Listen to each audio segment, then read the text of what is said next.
Bismillahirrahmanirrahim. Alhamdulillahirabbil alamin.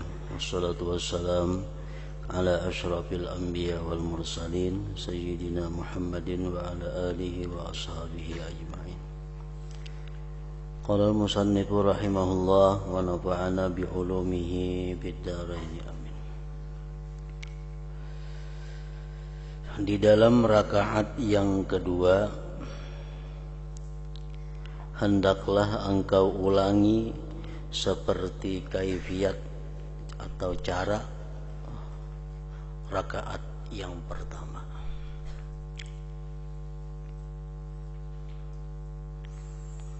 Di rakaat yang kedua sama dengan rakaat yang pertama. Cuma bedanya di rakaat yang kedua ini kadada doa iftitah. Kadada doa iftitah.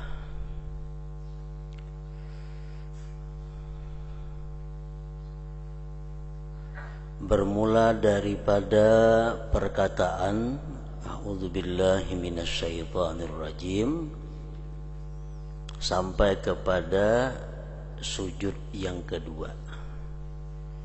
Sama kelakuannya dengan rakaat pertama.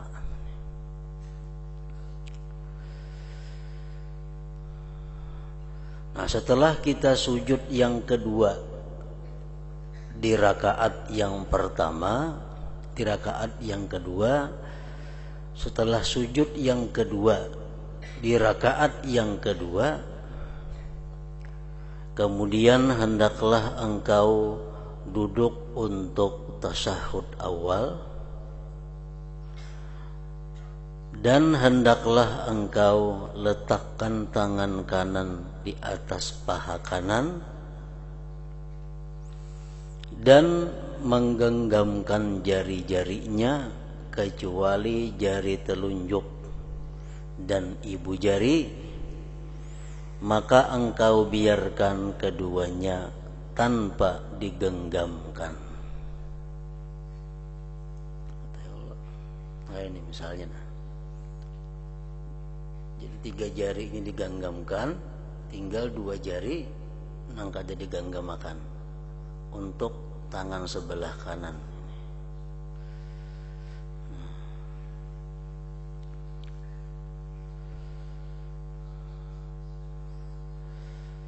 Dan hendaklah engkau mengisyaratkan dengan telunjukmu yang kanan ketika engkau mengatakan illallah. Makanya jangan digenggam tadi. Tangan kanan jangan digenggam kesemuaan, tinggal 2 jari ini. Nah, karena begitu kita illallah, nah diangkat. Begitu illallah diangkat, bukan ketika mengata la ilaha. Jadi mengangkatnya ini bukan waktu la ilaha, bukan waktu illallah angkat.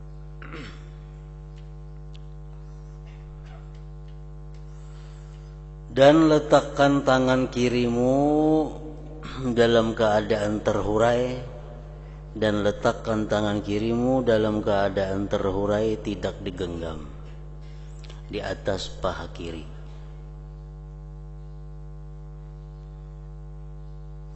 Di atas paha kiri. Dan hendaklah engkau duduk di atas kakimu yang kiri pada tasyahud ini, tasyahud awal, seperti engkau duduk antara 2 sujud dahulu. Nah, jadi duduk tasyahud awal sama lawan duduk antara 2 sujud. Ngarannya duduk iftirash.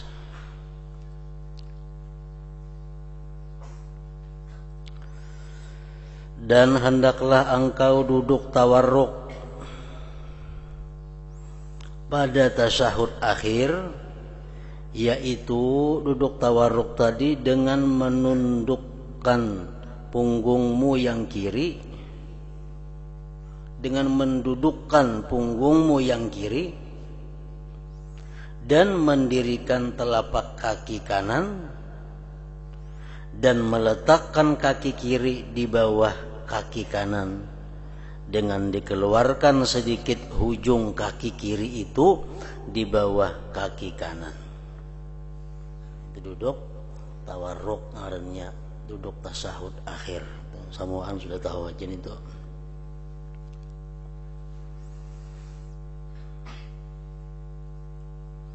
Nah, jadi duduk antara dua sujud itu duduk iftiras.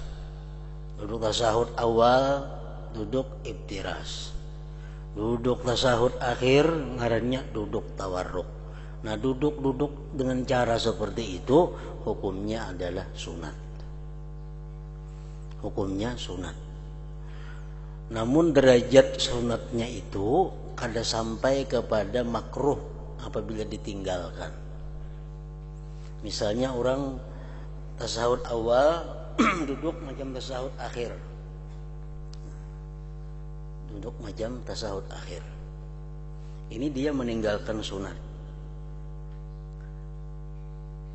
Karena tasahud awal mestinya duduk iftiras. Ini kada tawarruk. Itu meninggalkan sunat. Nah, kemudian tasahud akhir ini duduk iftiras. Mestinya tawarruk kalau tuh. Nah, itu meninggalkan sunat. Namun sunatnya itu jika ditinggalkan kada sampai membawa kepada derajat makruh. Kada sampai membawa kepada derajat makruh. Lain hal a'udzubillah tadi. Nah, kalau a'udzubillahi minasyaitonirrajim terutama di rakaat yang pertama sunat hukumnya membaca a'udzubillah. Nah, kalau kita tinggalkan a'udzubillah itu makruh. Nah, sembahyang Allahu Akbar Bismillahirrahmanirrahim rakaat pertama baiftitah kada, ba'udzubillah kada. Allahu Akbar Bismillahirrahmanirrahim Alhamdulillah. Nah, itu makruh. Kenapa? Karena meninggalkan a'udzubillahi minasyaitonirrajim. Jadi derajat sunat membaca a'udzubillah itu lebih tinggi derajat sunatnya daripada urusan duduk tadi. Daripada urusan duduk.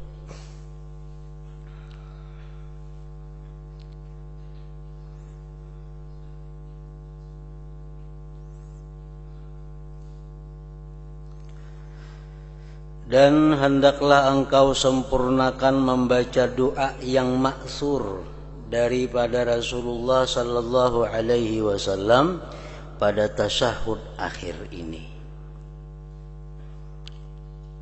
Jadi tuntung innaka Hamidum Majid, tuntung baca doa-doa yang datang dari Nabi. Macam-macam doa, Allahumma ghfirli ma qaddamtu wa ma akhartu wa ma asrartu ada. Atau ya muqallibal qulub tsabbit qalbi ala dinika wa ala taatik ada. Macam-macam doa itu. Nah, pilih salah satunya atau baca samuaan amun sembahyang sorangan.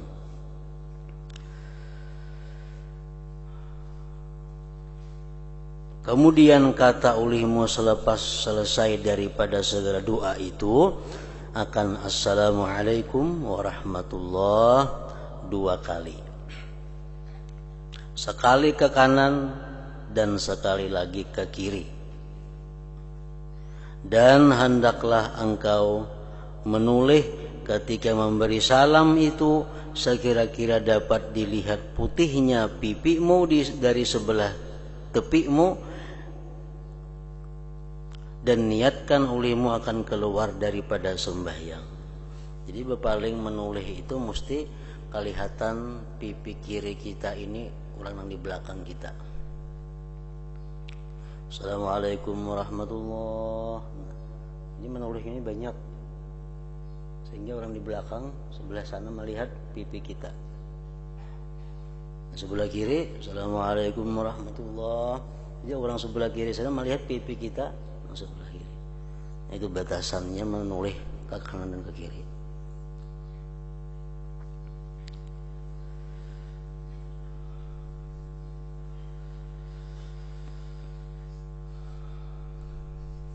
Jadi waktu mengucap salam itu, salam yang pertama tadi, kita disunatkan di situ berniat keluar daripada sembahyang.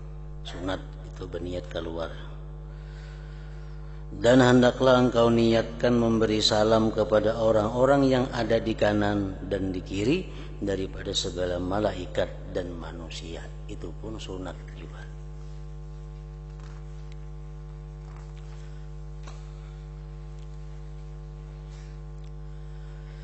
Dan apa yang telah disebutkan ini ialah cara sembahyang dengan sendirian.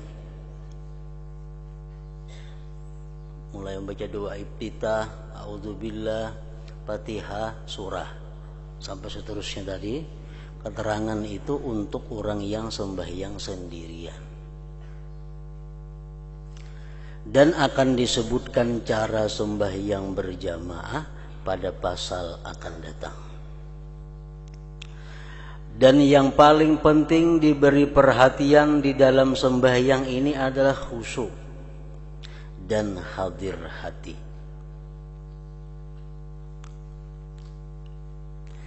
Bersama dengan bacaan dan zikir.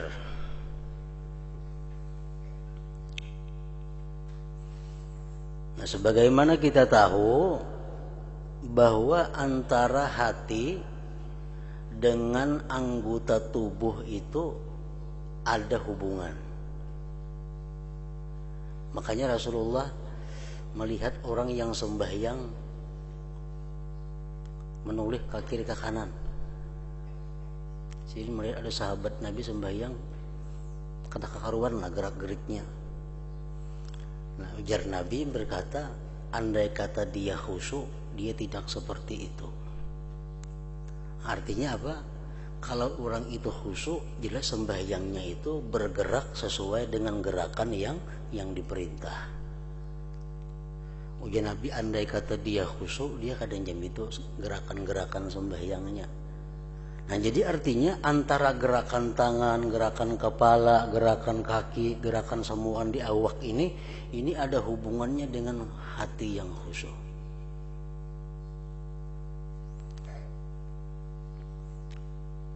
Jadi gerakan anggota tubuh kita ini berhubungan dengan hati. Kalau kita kadakawah khusyuk hati kita liar, begitu Allahu Akbar sudah meruncat kemana ke hatinya. Nah, kayak apa untuk menjinakakan hati ini supaya gana? Salah satu caranya adalah membaguskan gerak-gerik sembahyang itu. Karena dari gerak-gerik sembahyang nang bagus, gerak-gerik sembahyang nang sesuai aturan agama, itu akan kuntak ke dalam hati nang liar tadi, bisa membuat inya khusyuk. Nah, jadi kalau orang kadakawa khusyuk hatinya, salah satu caranya adalah melatih diri dalam sembahyang itu sesuai gerakan-gerakan yang diarahkan, yang ditunjuk oleh pelajaran agama ini. Kayak apa takbir, kayak apa ruku nang bagus, kayak apa bacaan nang bagus, kayak apa sujud nang bagus, kayak apa mengangkat tangan nang bujur. Nah, gerakan-gerakan ini membantu untuk kekhusyuan hati. Sebagaimana hati khusyuk pun membuahkan gerakan nang bagus juga. Jadi kadang-kadang dipisahkan antara gerakan anggota nang bagus itu dengan kekhusyuan hati. Kalau hati kita kada khusyuk, tapi gerakan kita pas, itu membantu kekhusyuan hati. Kalau hati sudah khusyuk, gerakan pasti bagus.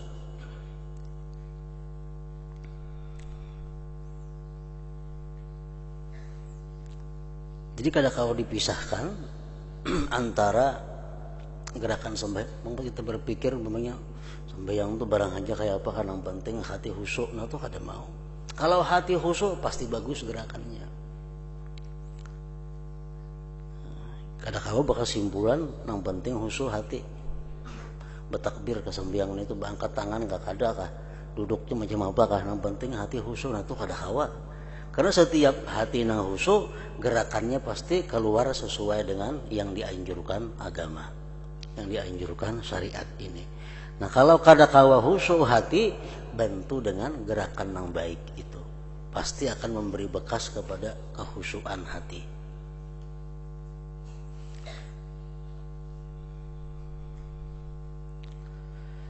Dan yang paling penting diberi perhatian di dalam sembahyang ini adalah khusyuk dan hadir hati bersama dengan bacaan dan zikir. Artinya waktu kita mengucap Allahu Akbar, hati kita hadir. Hati kita Allahu Akbar juga. Begitu kita mengucap wajjahtu wajhiya lilladzi fataras samawati wal ard, hati kita hadir. Hati kita mendengar bahwa kita mengucap wajjahtu. Nah, waktu kita mengucap a'udzubillahi minasyaitonir rajim, hati kita pun hadir. Waktu mulut kita mengucap a'udzubillah, hati kita hadir. Hati kita sadar bahwa kita ini sedang mengucap a'udzubillah. Waktu kita ruku, hati kita sadar, hati kita hadir bahwa kita sedang ruku membaca subhana rabbiyal azim wa bihamdi. Waktu kita i'tidal, hati kita sadar kita sedang berada di i'tidal. Dan mulut kita membaca rabbana walakal hamdu, hati kita pun sadar bahwa mulut kita membaca rabbana walakal hamdu. Nah, bila kawas sebagian sembahyang macam itu, polngarnya khusyuknya.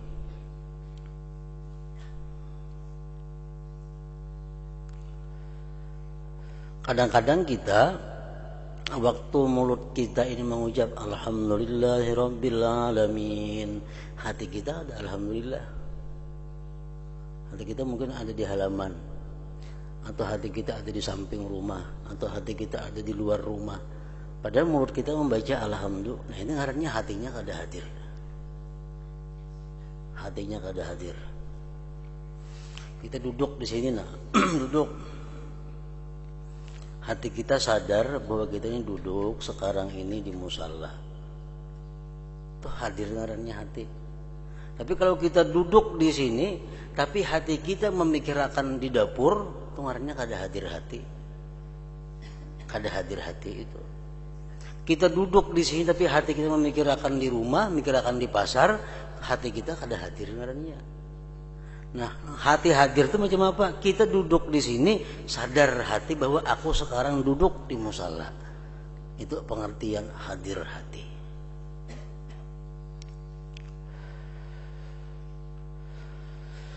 Atau hadir hati bersama dengan bacaan dan zikir. Di dalam hal ini Al-Imam Hasan Al-Basri rahimahullah pernah berkata, kullu salatin la yahduru fiha al-qalbu fahiya ila al-uqubati asra. Artinya setiap sembahyang yang tidak hadir hati padanya, maka sembahyang itu lebih dekat kepada siksaan daripada rahmat Allah Subhanahu wa taala.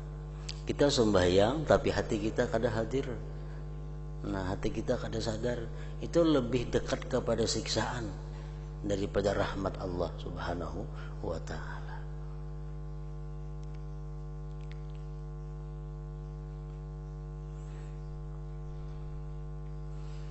Jadi hudurul qalbi itu adalah syarat utama untuk khusyuk.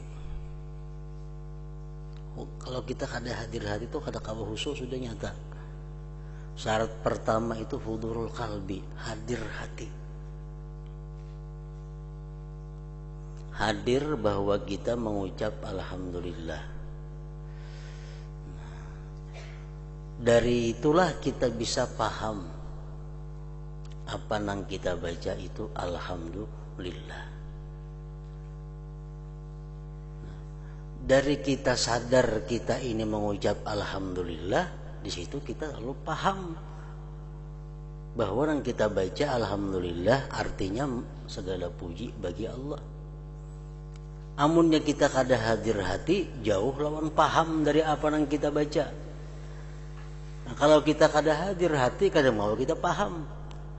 Karena hadir aja kada, apalagi hendak memaham. Nah, syaratnya itu untuk lebih jauh lagi khusyuknya, pertama syaratnya harus hadir dulu hati. Hanya kau mempaham apa yang dibacaan itu. Hanya kau mempaham apa yang dibaca. Nah, bila kita paham apa yang kita baca ini, lalu akan timbul ta'zim, mengagungkan. Yang kita baca ini kalam Allah, yang kita baca ini zikrullah, yang kita baca ini salawat, yang kita baca ini istighfar, yang kita baca ini doa. Lalu di situ ada ta'zim. Setiap kita membaca kalimat-kalimat itu, dalam hati kita ada ta'zim, ada mengagungkan apa yang kita baca. Ini kadang akan didapat kalau kita membaca Quran. Kita membaca surat kabar, kita hadir hati tuh. Surat kabar hadir hati, baca. Paham yang kita baca. Tapi adalah ta'zim kita kepada Quran itu, kada ada ta'zim. Nah, kalau sembahyang, apa yang kita baca itu mesti kita ta'zim, mesti kita mengagungkan dengan apa yang kita baca ini.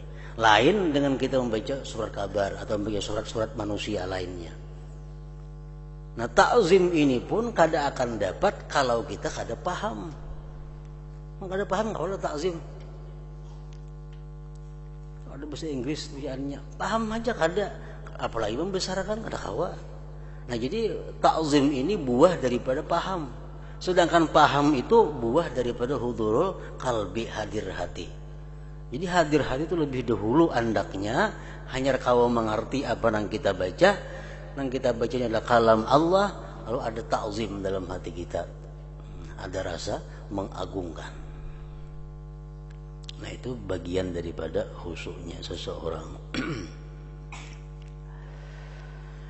Dan Rasulullah sallallahu alaihi wasallam bersabda, innal abda la yusalli shalah fala yuktabu lahu minha sudusuha wala ushruha wa innama yuktabu lil abdi min salatihi biqadri ma aqala minha.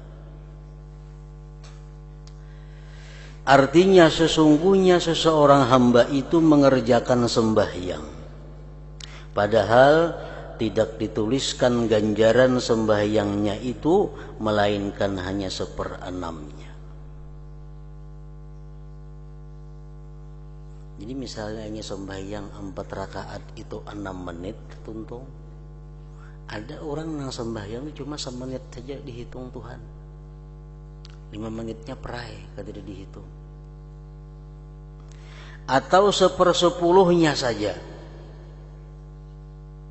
Dan hanya saja ditulis ganjaran sembahyang seseorang itu mengikut banyak mana yang ia khusyuk di dalamnya. Jadi sembahyang itu nang dapat pahala hanya nang mana kita khusyuk. Khusyuk itu ada 2, ada khusyukul jawarih, ada khusyuk anggota. Khusyuk anggota kayak apa? Ya bergerak, berdiam sesuai dengan aturan, itu khusyuk anggota ngarannya. Sedangkan khusyuk hati, pertama hadir hati, yang kedua tadi paham terhadap yang kita baca, yang ketiga di situ ada ta'zim, ada mengagungkan, membesarkan apa yang kita baca itu.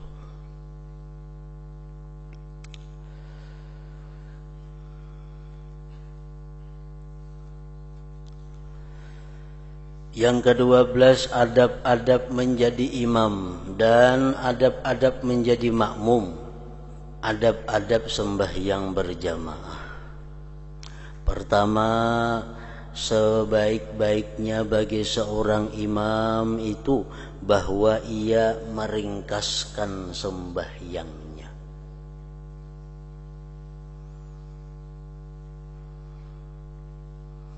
Jadi si imam itu mestinya meringkaskan sembahyangnya.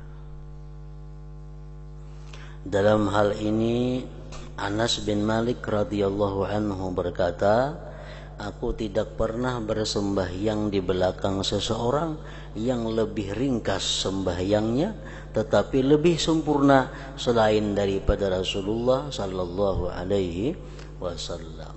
Rasulullah sembahyang ringkas tapi sempurna.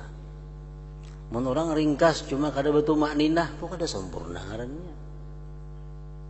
Ringkas cuma kada memakai surah, kada sempurna juga. Ringkas bacaan tasbih sekali-sekali kada sempurna juga. Nah, ringkas tapi sempurna artinya apa? Ringkas sempurna. Cari surah nang jangan panjang-panjang. Tasbih nang mestinya saurangan dibagi 7 kali, cukup 3 kali kalau kita jadi imam. Nah itu sempurna ngarannya.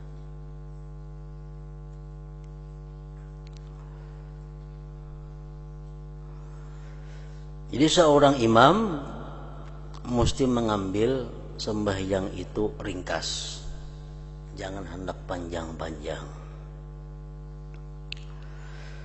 Kedua, janganlah imam memulakan dengan takbiratul ihram sebelum muadzin selesai daripada iqamahnya.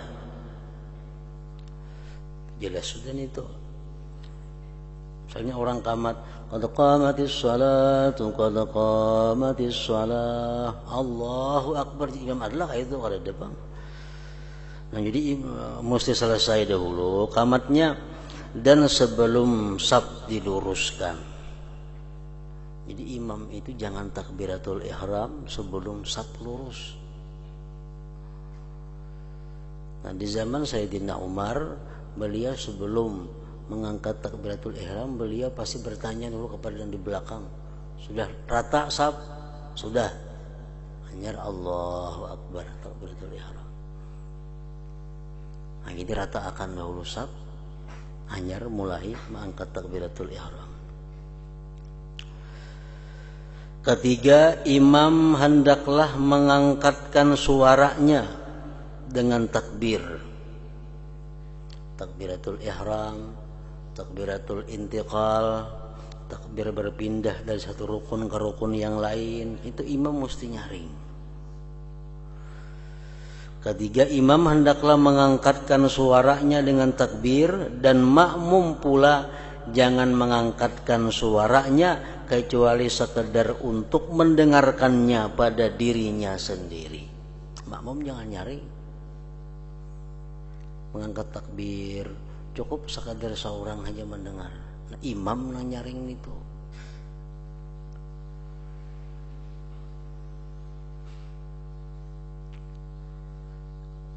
Jadi makmum baik mengangkat takbiratul ihram, baik mengangkat takbir intiqal,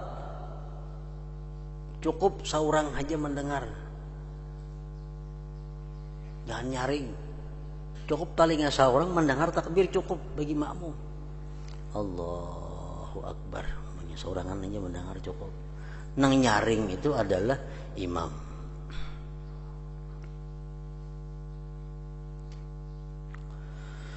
Keempat, imam hendaklah berniat menjadi imam supaya ia mendapat pahala berjamaah. Jadi mesti imaman atau jama'atan. Usalli farda zuhri 4 raka'atin imaman atau jama'atan supaya dapat pahala jamaah. Jikalau imam tidak berniat menjadi imam dan makmum di belakang berniat mengikut imam, maka sah sembahyang sekalian makmum, dan mereka mendapat pahala berjamaah. Imam sidin sembahyang kada berniat jadi imam, Allahu akbar, usalli farda zuhri 4 raka'atin lillahi ta'ala, Allahu akbar, kada ada imamannya, kada ada. Orang salanggaran mah ikut sidin, di belakang maka makmuman jadi makmum. Nah, makmum sah sembahyangnya dan dapat pahala jamaah.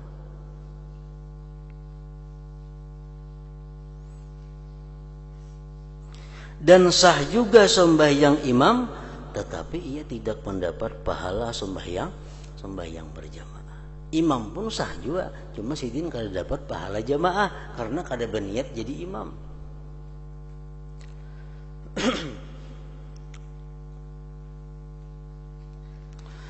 Yang kelima, imam hendaklah merendahkan suaranya ketika membaca doa iftitah dan a'udzubillahi minasyaitonir rajim. Itu imam gimit aja itu membaca auzubillahi minasyaitonirrajim, membaca doa iftitah, imam kada perlu nyaring-nyaring.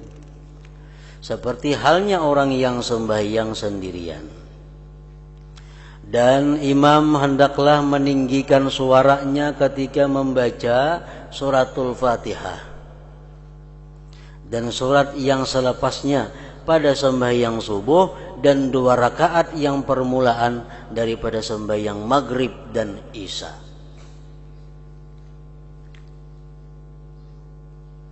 Dan begitu pula orang yang sembahyang sendirian.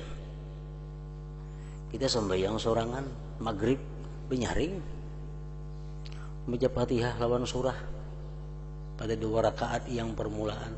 Sembahyang isya kita saurangan benyaring juga. Sembahyang subuh benyaring juga. Nah, benyaring itu hukumnya adalah sunat. Sembahyang zuhur, sembahyang asar begimit itu pun hukumnya sunat.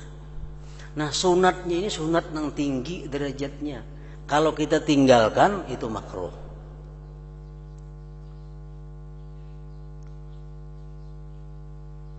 Misalnya sembahyang maghrib sorangan begimit aja. Bismillahirrahmanirrahim. Alhamdulillahirabbil alamin arrahmanirrahim maliki yaumiddin. Sembahyang sorangan maghrib gimit makruh itu. Harus nyaring. Sembahyang zuhur asar gimit boleh nyaring makruh juga. Nah, jadi derajatnya sunat itu tinggi. Nah, kalau kita mengqadha sembahyang, misalnya sembahyang subuh tak pukul 8 menyaring, karena sembahyang nyaring yang diqadha ini. Kalau kita mengqadha zuhur ke malam begimit,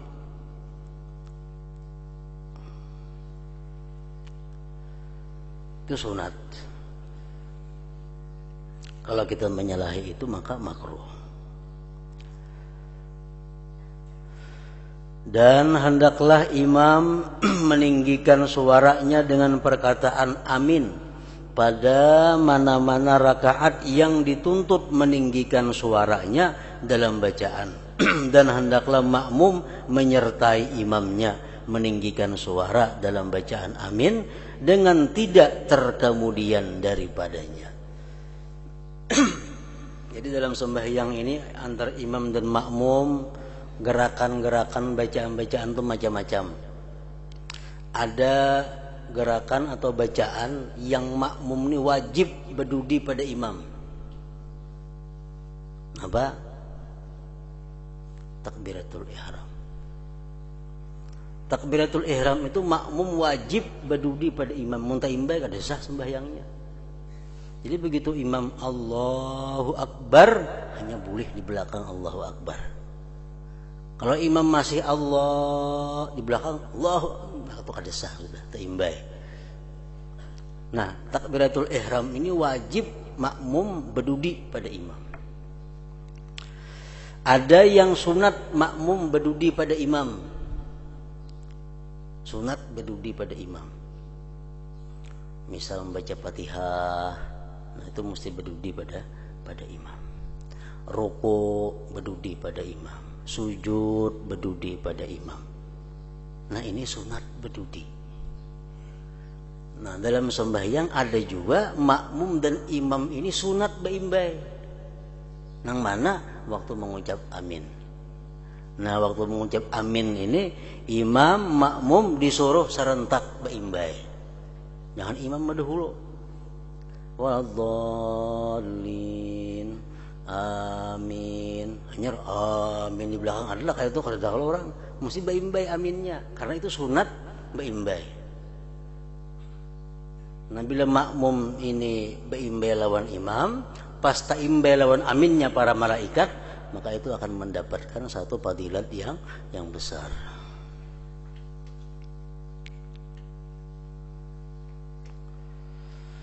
Keenam, hendaklah imam berdiam sekejap selepas membaca suratul Fatihah untuk dapat mengambil nafasnya dengan sempurna. Dan hendaklah makmum mengambil peluang masa berdiam imam ini untuk membaca suratul Fatihah. waladdallin. Amin. Nah, imam disunatkan jangan langsung membaca surah, berdiam untuk mengambil napas, istirahat satu mat diam. Nah, pada waktu diam ini makmum disuruh dapat kesempatan untuk membaca suratul Fatihah. Maka dengan demikian makmum akan dapat sepenuhnya mendengarkan bacaan imam. Nah, supaya imam memulai membaca surah, makmum sudah bisa mendengarkan bacaan imam karena sudah habis tugas membaca Fatihah. Imam Ghazali dalam kitab yang lain mengatakan bahwa apabila imam nih bersambung amin bismillahirrahmanirrahim qul ya, misalnya kalau tidak berdiamnya di situ, ini imam zalim ngarannya. Apa zalimnya? Mengurangi hak makmum untuk mendengarkan bacaan imam. Karena imam baca surah, makmum sibuk membaca Fatihahnya, kada kau mendengarkan bacaan imam. Nah, di situ makmum kehilangan kesempatan pahala mendengarkan bacaan surah imam. Jadi imam ini zalim ngarannya, karena mengurangi hak makmum. Padahal mestinya diam dulu situ imam, makmum baca Fatihah. Nah, tuntung membaca Fatihah si makmum, hanya imam bismillahirrahmanirrahim. Jadi makmum sempurna mendengar bacaan imam. Nah, itu maksudnya.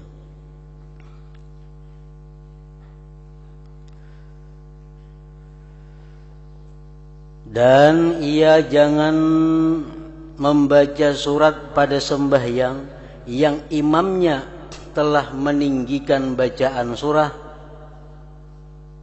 kecuali bila ia makmum tidak mendengar bacaan imamnya itu. Imam membaca surah, kalau makmum ini mendengar saja suara imam, jangan hendak membaca surah makmum. Jangan hendak membaca surah. Dengarkan aja surah pun imam membaca kuliah kasidin, kalau Allahu ahad kasidin.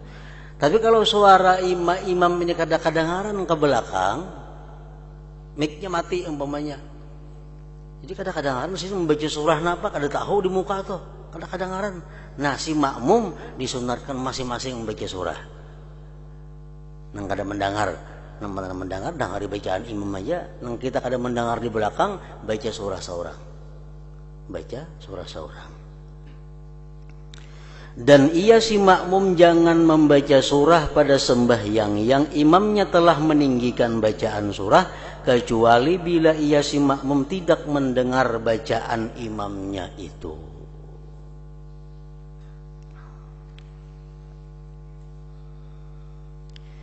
Ketujuh, hendaklah imam jangan membaca tasbih ruku dan tasbih sujud lebih dari 3 kali.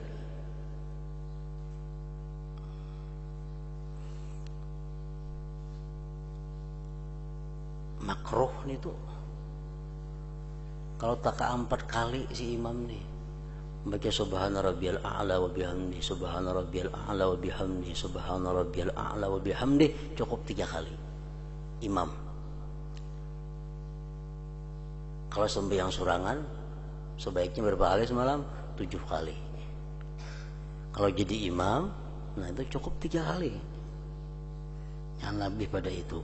Hendaklah imam jangan membaca tasbih ruku dan tasbih sujud lebih dari 3 kali, dan jangan lebih ketika membaca tasyahud awal daripada perkataan Allahumma shalli ala Muhammad.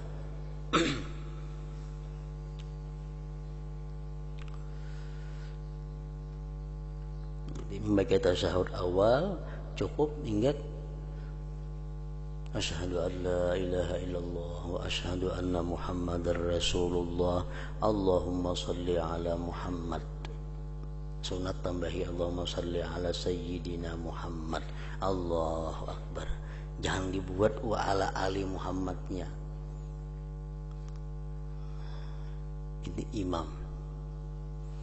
Tapi ada pendapat ulama yang lain, kita disuruh membuat wa ala ali Muhammad tapi dengan wa alih, kayak itu aja. Allahumma shalli ala sayyidina Muhammad wa alih. wa ahli.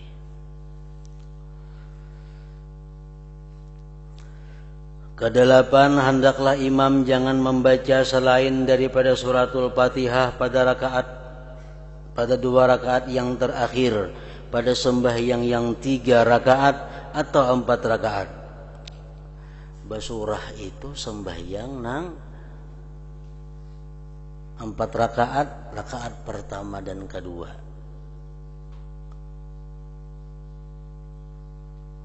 Bila sudah tasahud awal, itu kada ada lagi surah imbahnya. Kada ada lagi surah. Rakaat pertama Fatihah lawan surah. Rakaat kedua Fatihah lawan surah. Tasahud awal kan tuh. Nah, imbah tasahud awal tuh kada ada lagi surah.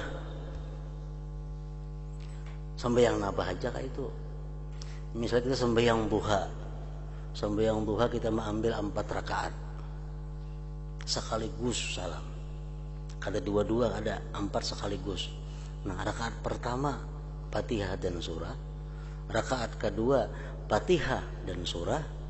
Nah, kalau di Anda kita sahur awal di situ, nah imbahnya itu kada ada lagi itu surah Fatihah aja lagi. Kalau kada baca sahur awal langsung ke 4-nya, nah itu boleh aja ke 4-nya bersurah. Nah, sahur awal pemutung surah. Bila sudah ada tasahud awal, rakaat berikutnya itu Fatihah aja lagi, kada ada lagi surah. Nah, kalau kada baca tasahud awal kada jadi masalah. Sembahyang ba'diyah 4 rakaat itu kada jadi masalah, ke 4 rakaatnya Fatihah lawan surah. Sembahyang duha 4 rakaat. Misal rakaat pertama Fatihah lawan wasyamsi wa duhaha. Nah, rakaat yang kedua misalnya Fatihah lawan wadduha walaili idza saja. Kalau baca tasahud awalnya langsung ke 3 rakaat Fatihah lawan qul ya ayyuhal kafirun. Rakaat keempat Fatihah qul wallahu ahad. Itu kada jadi masalah. Tapi kalau diandaknya tasahud awal, nah imbah itu kada ada lagi surah. Fatihah aja lagi.